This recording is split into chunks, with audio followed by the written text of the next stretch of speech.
नमस्ते बच्चों। छठवीं ए के लिए नांदुरकर टीचर विज्ञान का पीरियड ले रही है। तो हमारा छठवा पाठ था सब्सटेंसेस इन डेली यूज। इसमें हम कागज़ कैसे तैयार होता है, यानी हाउ इज में पेपर मेड, ये कल मैंने आपको पढ़ाया था। आज हम देखने वाले हैं synthetic fibres of thread. Synthetic fibres of thread यानी कृत्रिम धागे के बारे में जानकारी लेने वाले हैं। कृत्रिम धागे कौन कौन से? सिंथेटिक फाइबर्स ऑफ थ्रेड्स यानी कृत्रिम धागे। तो देखो, from which substance in nature can we get threads और फाइबर, यानी प्राकृतिक रूप से कौन कौन से पदार्थों से धागे प्राप्त होते हैं, ऐसा प्रश्न पूछा है। दूसरा है what are clothes made from, यानी वस्त्र किससे बनाए जाते हैं, ऐसा प्रश्न है दूसरा। From the time it was first thought that artificial यार could be produced to meet the clothing needs of an increasing population. Much research and progress has taken place in these fields. In numerical kinds of synthetic or artificial threads are now available. Nylon, Dacron, terylene, polyester, rayon are the names of various synthetic threads. तो हमारे लिए दो प्रश्न पूछे थे। प्राकृतिक रूप से कौन कौन से पदार्थों से धागे प्राप्त होते हैं और वस्त्र किससे बनाए जाते हैं, यानी what are clothes made from, वस्त्र किससे बनाए जाते हैं। तो देखो, हमारी देश की बढ़ती हुई लोक संख्या के कारण सभी को वस्त्रों की आवश्यकता होती है और ये आवश्यकता की पूर्ति होने के लिए हमें कृत्रिम विधि से धागे बनाने की कल्पना में समझ में आ जाने के बाद इस क्षेत्र में अब बहुत शोध लगे हुए। अब तक अनेक प्रकार के कृत्रिम धागे भी उपलब्ध है। देखो, कौन कौन से कृत्रिम धागे हैं? Nylon, Dacron, Terylene, polyester, rayon are the names of various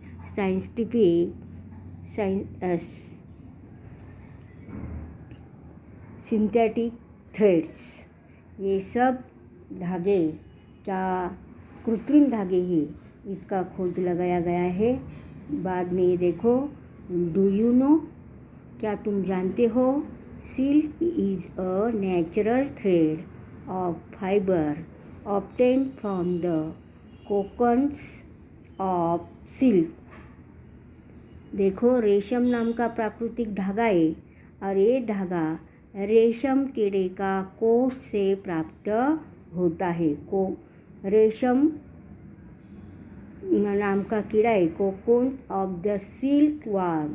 from one cocoons 500 meters to 1300 meters of thread can be obtained.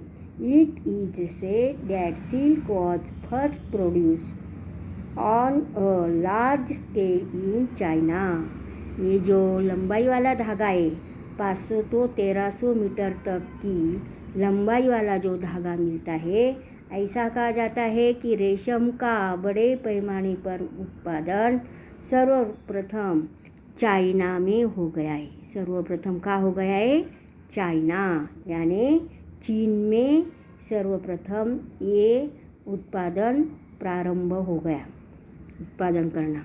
इसके बाद जाना है हमें। देखो, तुम्हारे सामने ये अलग अलग प्रकार के धागे दिए, आर्टिफिशियल थ्रेड्स। यानी कृत्रिम धागे। तो almost all the articles made from natural fibers in the olden days can now be made from synthetic threads. Nylon, rayon, terylene, acrylic are all synthetic threads, and many articles in our daily use are made from them. का अर्थ है कि पहले के समय में प्राकृतिक धागे से बनने वाली लगभग सभी वस्तुएं अब कृत्रिम धागों से बनाए जाने लगे हैं। तो कौन से? Nylon, rayon, Terylene, acrylic are all synthetic threads and many articles in our daily use are made from them. यानी नायलॉन, रेयॉन, टेरिलीन तथा एक्रोलिक जैसे ये सब कृत्रिम धागे और इससे बनने वाली अनेक वस्तुएं हमारे उपयोग में आते हैं। इसके बाद हम देखने वाले हैं नायलॉन। ये धागा है और ये कृत्रिम है। देखो, these threads were invented at the same time in New York and London। इस धागे की खोज न्यूयॉर्क तथा लंदन में एक ही समय में शुरुआत हो गई। एक ही समय में इस धागे की खोज लगी है। कहाँ? न्यूयॉर्क और लंदन।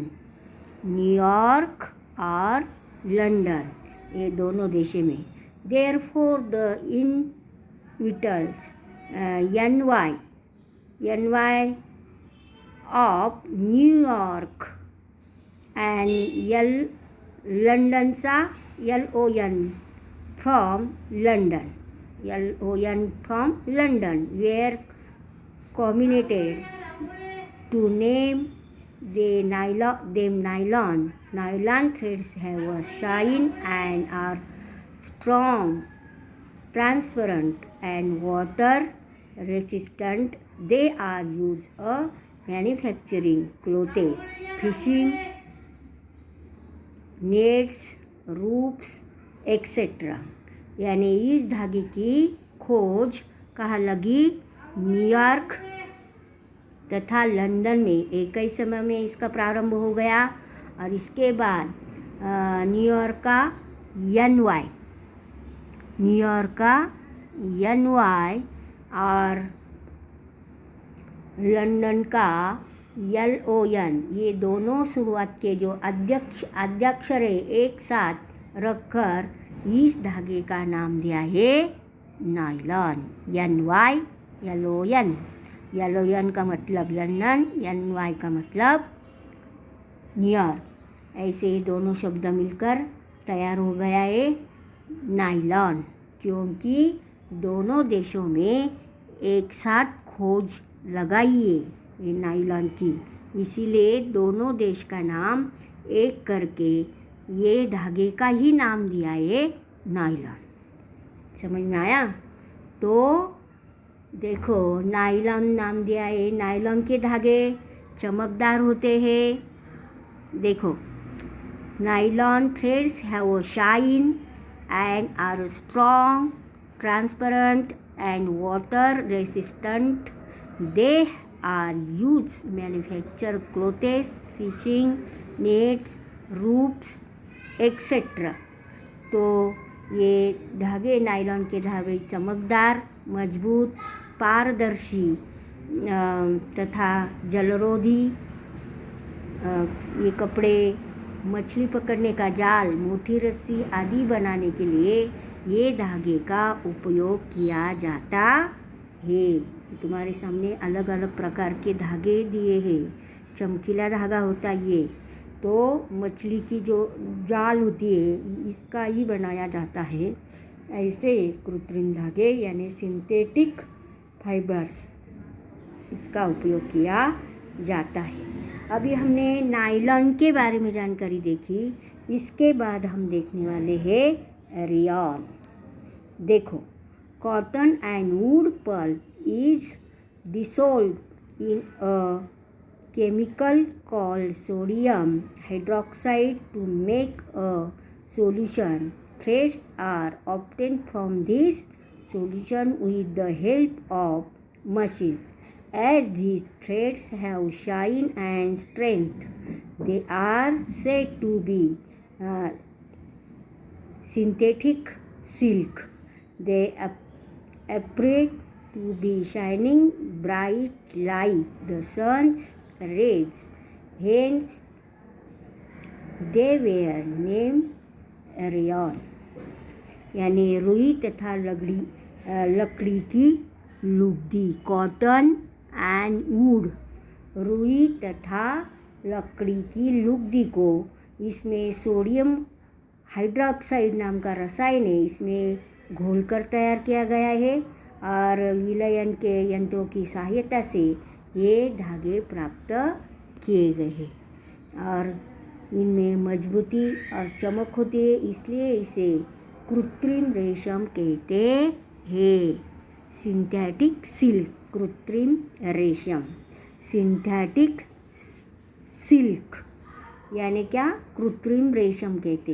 और ये सूर्य की किरणों की तरह चमकदार होती है, यानी शाइनिंग ब्राइट, चमकदार, लाइक द सन रेज। यानी इस अर्थ की दृष्टि से इसके लिए रेयॉन शब्द का उपयोग किया गया है। और इसी तरह आज हम रेयॉन, नायलॉन और सिंथेटिक फाइबर्स और थ्रेड्स, ये तीनों के बारे में आज हम जानकारी देखिए। तो तुम ये जो महत्व के प्रश्न शब्द है तुम्हारे नोटबुक में लिखो। कौन से महत्व के? नायलॉन, ये लंदन, न्यूयॉर्क, ऐसे जो महत्व के प्रश्न हैं। सिंथेटिक सिल्क यानी कृत्रिम रेशम, ऐसे जो महत्व के शब्द है तुम्हारे नोटबुक में लिखो। Sodium hydroxide, cotton, would, chemicals, ये बड़े बड़े शब्द है, ये तुम्हारे नोटबुक में लिखो। कल हम डेक्रॉन, टेरिलिन और टेरिन, ये तीनों के बारे में जानकारी लेंगे। डेक्रॉन, टेरिलिन और टेरिन, ये तीनों धागे के नाम की जानकारी लेने वाली। आज हम यहाँ ख़त्म करते हैं। ओके।